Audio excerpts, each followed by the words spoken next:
سبحان اللہ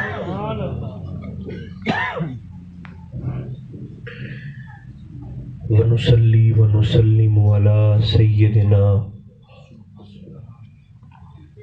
حبيبنا وشفيعنا مولانا وملجأنا ومأوانا محمد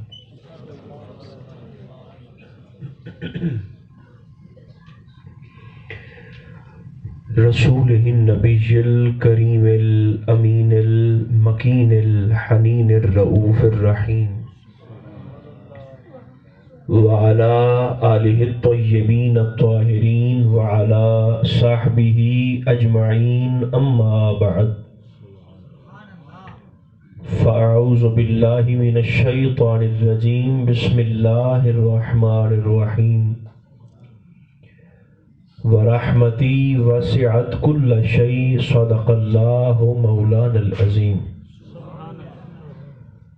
محبت اجازت دے تو سبھی احباب خلوص کے ساتھ درود و سلام پڑھیے. الصلاۃ والسلام علیک یا رسول اللہ، الصلاۃ والسلام علیک یا حبیب اللہ، الصلاۃ والسلام علیک یا رحمۃ للعالمین وعلی آلک و اصحابک سیدی یا شفیع المذنبین.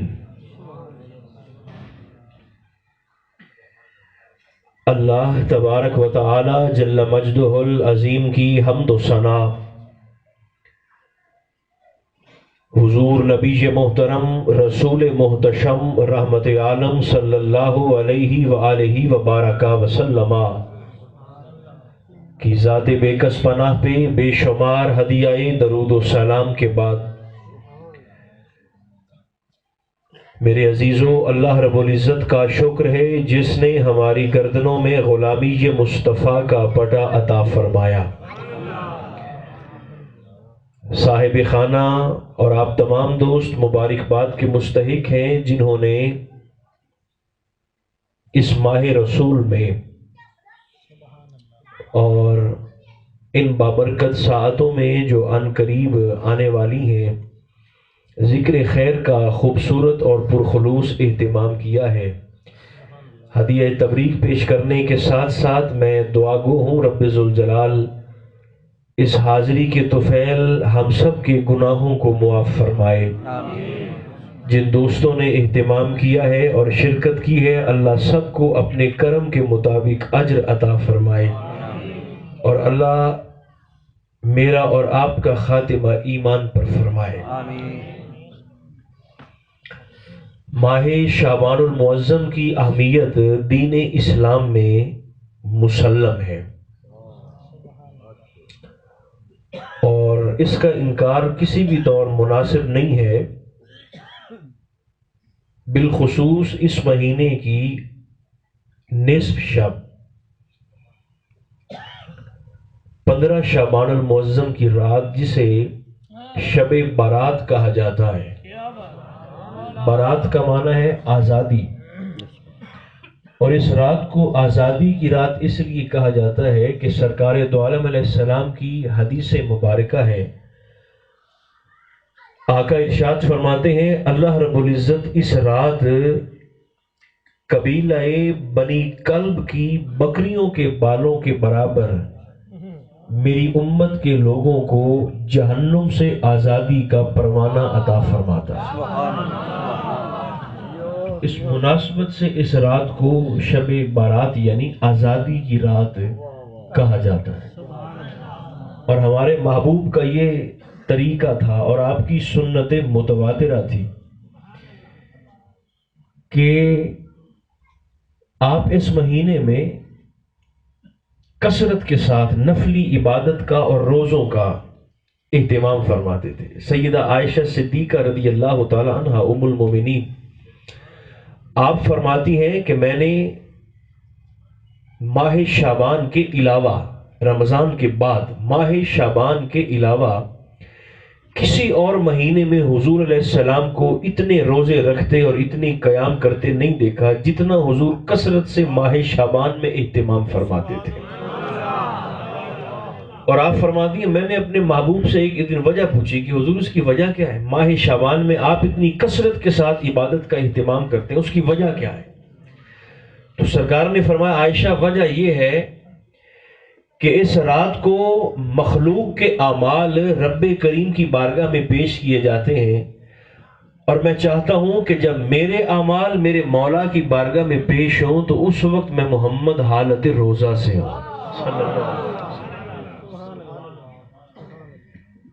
کل ہے نا، کل سے لے کر اگلے سال تک، اگلی 15 شعبان تک ہم میں سے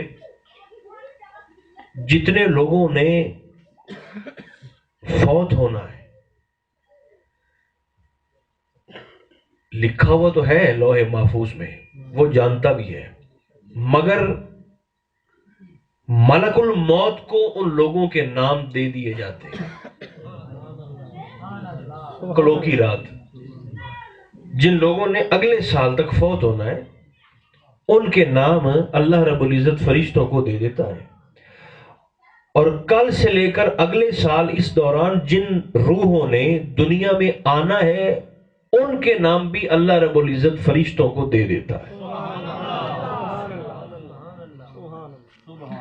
تو سرکار دی حدیث پاک ہے، حضور فرماتے ہیں کہ جنہوں نے مرنا ہوتا ہے ان کے نام ملک الموت کو ریفر کر دیے جاتے ہیں کہ فلاں تاریخ کو فلاں وقت کو اتنے بجے اس وجہ سے اس شخص کی موت اور وصال ہونا ہے. تو حضور فرماتے ہیں ادھر اس کی موت کا اعلان کر دیا جاتا ہے، اوپر موت کا اعلان ہو گیا ہے اور نیچے چلتا پھر رہا ہے، وہ زندہ ہے. تو سرکار فرماتے ہیں فرشتے پھر اس کو دیکھ دیکھ کے مسکراتے ہیں اور ہنستے ہیں اور پھر آپس میں کہتے ہیں کہ کیسا بے وقوف ہے، اس کی موت کا اعلان ہو چکا ہے، ان قریب کچھ ہفتوں بعد، کچھ وقت کے بعد، کچھ مہینوں کے بعد بس یہ آنے والا ہے مستقل. اور ہنستے اس بات پہ ہیں کہ دیکھو ابھی بھی یہ لڑ رہا ہے اور جھگڑ رہا ہے اور گریبان پھاڑ رہا ہے اور سود کھا رہا ہے اور زنا کر رہا ہے اور شراب پی رہا ہے اور ڈکیٹیاں کر رہا ہے اور لوگوں کے دلوں کو دکھا رہا ہے. فرشتے اس بات پر پھر آپس میں تبسم کرتے ہیں کہ اس نادان کو پتہ ہی نہیں ہے کہ اس کی موت کا فیصلہ ہو چکا ہے اور یہ پھر رہا ہے اپنی اسی خماری میں، اسی مستی میں اور سرمستی میں. تو یاد رکھنا سرکار دو عالم علیہ السلام اس مہینے میں خاص طور پر ماہ شعبان میں، چونکہ سرکار نے فرمایا شعبان و شہری و رمضان و شہر اللہ، فرمایا شعبان میرا مہینہ ہے اور رمضان اللہ رب العزت کا مہینہ ہے. جو جاگ رہے ہیں وہ پیار سے بولے تو صحیح، زور سے، زور سے بولے. شعبان کی نسبت میرے اور آپ کے آقا نے اپنی جانب فرمائی ہے اور رمضان کی نسبت حضور علیہ السلام نے اللہ رب العزت کی جانب فرمائی ہے. سرکار تو بھئی بڑا اہتمام کرتے تھے اس مہینے میں، ماہ شعبان میں. ایک گل اور بھی عرض کرنا چاہتے جنہوں اللہ توفیق دے سی انشاءاللہ جاگ سن بھی صحیح، کیونکہ سرکار کا فرمان ہے، حضور فرماتے ہیں کہ اس رات کو جاگنا، اور جب حضور فرماتے ہیں کہ جاگنا تو پھر سونا تو نہیں نہ چاہیے. جتنی توفیق ہو اپنی طبیعت اور صحت کے مطابق، جتنی آسانی کے ساتھ اب زیادہ سے زیادہ عبادت کر سکیں. لیکن ایک حدیث پاک میں آپ کو ضرور عرض کروں گا جو بڑی خاص ہے، جو لوگ جاگ رہے ہیں وہ اس پر دھیان فرمائیں گے. حضور علیہ السلام ارشاد فرماتے ہیں ان اللہ لیطلع فی لیلۃ من نصف شعبان فیغفر لجمیع خلقہ الا المشرک والمشاہد. معافیاں بھی سارے منگ سے نا، روشن بھی صحیح جنہوں اللہ توفیق دے سی، گڑ گڑائیں گے بھی صحیح، مسلح بھی آباد کریں گے، لوگ بستر بھی برباد کریں گے ایمان والے، مگر مسلح پر جانے سے پہلے ذرا سرکار کا یہ فرمان سنتے جانا. حضور فرماتے ہیں اللہ رب العزت اس رات جو کل آنے والی ہے آسمان دنیا پر نزول اجلال فرماتا ہے. یہ معنی یہ نہیں ہے کہ اللہ رب العزت تلے آ جاتا ہے، اس کا معنی یہ ہے کہ اللہ کی رحمت اپنے بندوں سے اتنے قریب ہو جاتی ہے، قریب. یہ پہلے آسمان پہ تشریف لاتی ہے اس کی رحمت نیچے، اور صرف نیچے نہیں، اللہ حضور فرماتے ہیں اللہ رب العزت اپنی مخلوق پر نگاہ کرم فرماتا ہے.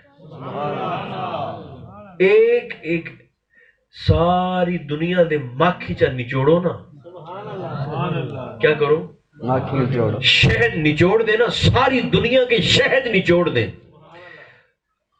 ان میں اتنی مٹھاس نہیں ہوگی جتنے سرکار دے ایس فرمان دے وچ کہ اللہ تشریف لا کر نا اپنے ہر بندے کو کل دیکھے گا. سبحان اللہ.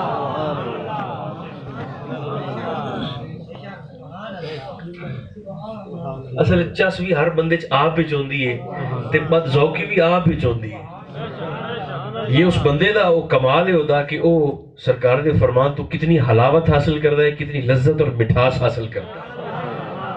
تو ہر بندے کو اللہ رب العزت اپنی شان کے لائق دیکھے گا, نگاہ فرمائے گا. اور سرکار فرماتے ہیں فَيَغْفِرُ لِجَمِيعِ خَلْقِ, اللہ اپنی ساری ہی مخلوق کو معاف فرما دے گا. کل کی رات جو معافی مانگ رہے ہوں گے دو لوگوں کے علاوہ, دو اللہ معاف نہیں کرنا کل کی رات. وہ اب سن لیں وہ دو کون سے ہیں, اور صرف سن نہ لیں بلکہ میں بھی اور آپ بھی ذرا اپنے گریبان میں جا کر غور بھی کر لیں کہ کہیں خدا نہ خواستہ ان دونوں میں کہیں ہم شامل اور شمار تو نہیں ہو رہے. ہر بندے کی بخشش ہو جائے گی. کسی مولوی صاحب کا, کسی پیر صاحب کا, کسی امام صاحب کا یہ قول اور فرمان نہیں ہے, یہ فرمان امام الرسول ہے.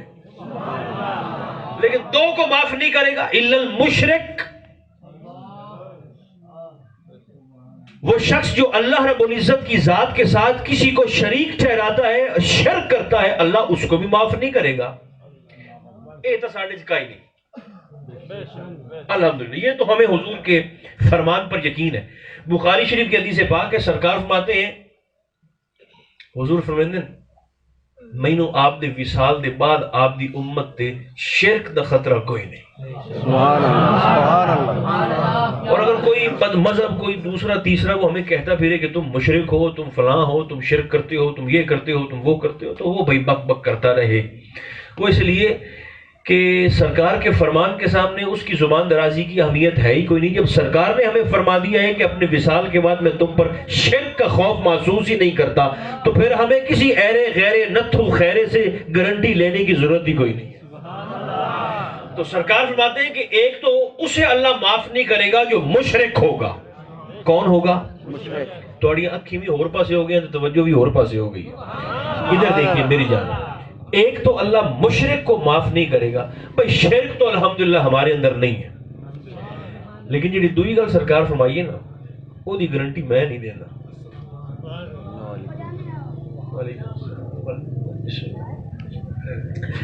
ایک تو مشرک کو معاف نہیں کرے گا, حضور اور کس کو معاف نہیں کرے گا؟ فرمایا الا المشرک والمشاحن, اللہ اس بندے نو بھی معاف نہیں کرنا کل دی رات جس کے دل میں کسی دوسرے کے متعلق کینہ ہوگا, میل.